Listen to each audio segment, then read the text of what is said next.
Assalamualaikum warahmatullahi wabarakatuh. Ketemu lagi dengan saya Eka Trianto di budgeting, mata kuliah budgeting pertemuan kedua dengan bahasan konsep dasar budgeting. Apa itu budgeting? Atau sering kalau di bahasa Indonesia adalah penganggaran ya. Budgeting atau penganggaran.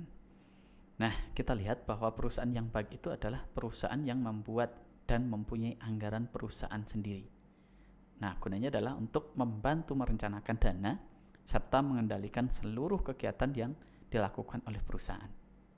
Nah, anggaran itu sendiri adalah suatu rencana yang disusun secara sistematis yang meliputi seluruh kegiatan perusahaan yang dinyatakan dalam unit kesatuan moneter dan berlaku untuk jangka waktu periode tertentu yang akan datang. Jadi, anggaran ini memang dibuat untuk rencana yang akan datang. Gitu ya. Nah, biasanya atas dasar ya beberapa data historis. Nah, proses dari budgeting itu sendiri ya, kalau kita lihat mulai dari pengumpulan data dan informasi yang diperlukan, kemudian pengolahan dan penganalisan data, kemudian informasi. Ini tentunya untuk melakukan dan mengadakan tafsiran-tafsiran. Kira-kira kedepannya itu akan kita jual berapa, laku berapa, kira-kira gitu. Dan yang ketiga adalah menyusun budget serta menyajikan secara teratur dan sistematis.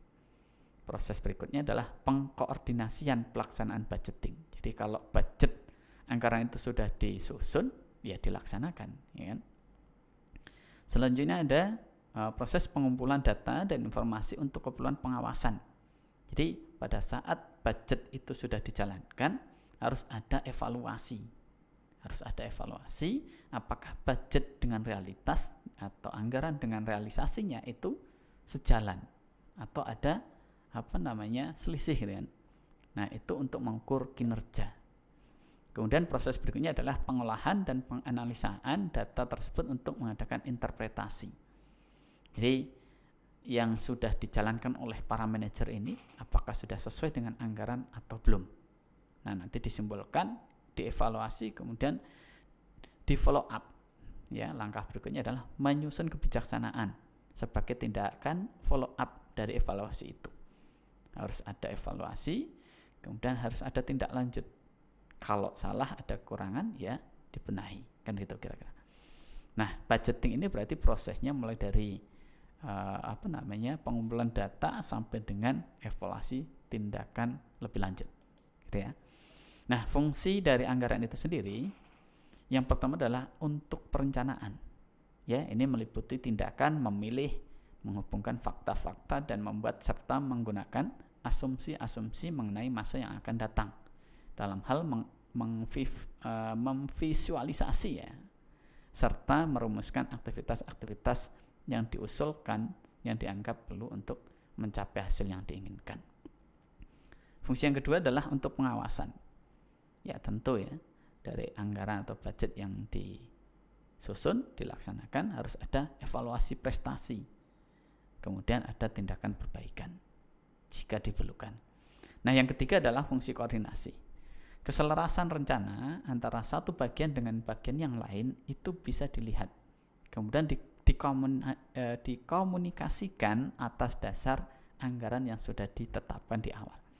Jadi anggaran itu disetujui oleh para manajer sehingga mereka punya alat untuk kontrol dan untuk koordinasi. Yang keempat adalah sebagai pedoman kerja.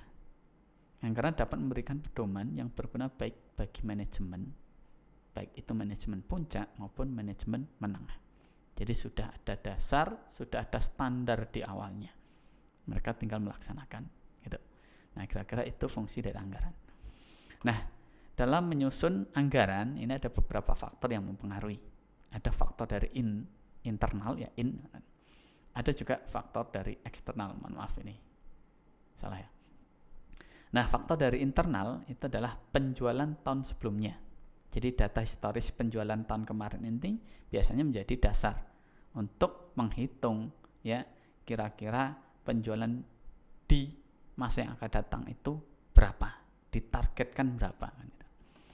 Kemudian faktor kebijaksanaan perusahaan yang terkait dengan harga jual, syarat pembayaran, atau pemilihan saluran distribusi. Nah, semakin semakin besar biayanya, ya mungkin budgetnya juga semakin tinggi kan gitu. Kira-kira kan itu. Kemudian ada faktor kapasitas produksi perusahaan. Semakin banyak barang yang diproduksi, kemungkinan biaya produksinya juga semakin kecil, semakin rendah. Sehingga budget untuk pengeluaran biaya juga kecil. Kemudian tenaga kerja perusahaan, baik jumlah, keterampilan, dan keahlian, ini juga mempengaruhi budget. Kemudian modal kerja perusahaan, fasilitas milik perusahaan, kebijakan perusahaan terkait dengan pelaksanaan fungsi perusahaan, pemasaran, produksi, keuangan, ya, administrasi maupun personalia. Ini kira-kira faktor yang menjadi penentu penyusunan anggaran di internal perusahaan. Sedangkan yang di eksternal itu ya keadaan persaingan. Nah, biasanya semakin banyak kompetitor akan semakin ketat persaingan, sehingga perusahaan juga berpikir bagaimana bisa memenangkan persaingan. Salah satunya adalah dengan mungkin menurunkan harga jualnya.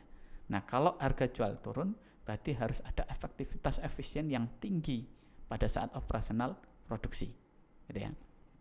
Kemudian tingkat pertumbuhan penduduk, tingkat penghasilan masyarakat, tingkat pendidikan masyarakat, tingkat penyebaran penduduk, agama, adat istiadat, kebiasaan, gitu kan.